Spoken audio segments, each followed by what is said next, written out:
അങ്ങനെ ഡെലിവറി കഴിഞ്ഞ് 1 മന്ത് ആയപ്പോഴേക്കും എനിക്കിത് നിപ്പിൾ ക്രാക്സ് വരാൻ തുടങ്ങി കേട്ടോ. വന്നവർക്ക് അറിയുന്നുണ്ടായിരിക്കും, ഭയങ്കര പെയിൻഫുള്ളാണ്. അപ്പം ബ്രസ്റ്റ് ഫീഡിങ് കുറച്ചുകൂടി ഒന്ന് ഈസി ആക്കി പെയിൻ ഒന്ന് കുറയ്ക്കാൻ വേണ്ടി ഞാൻ വാങ്ങിയിട്ടുള്ള ഒരു പ്രൊഡക്റ്റ് ആയിരുന്നു ഇതേ മാനുവൽ ബ്രസ്റ്റ് പമ്പ്.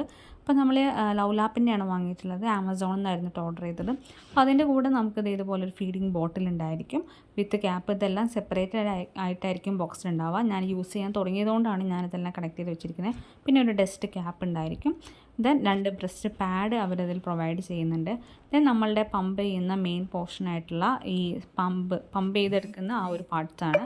ഇതിലിങ്ങനെ കൈ വെച്ചിട്ട് നമ്മൾ പ്രസ് ചെയ്യുമ്പോഴാണ് നമുക്ക് പാല് സക്ക് ചെയ്തെടുക്കാൻ സാധിക്കുക ബ്രസ്റ്റിൽ നിന്നും.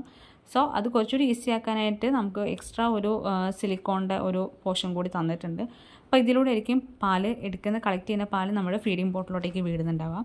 പിന്നെ നമുക്ക് എവിടെയെങ്കിലും പോകാനായി ക്യാരി ചെയ്യാൻ ഒരു ക്യാരി ബാഗും പിന്നെ ഒരു യൂസർ മാനുവലും കൊടുക്കുന്നുണ്ട്. അപ്പോൾ ഇത്രയേ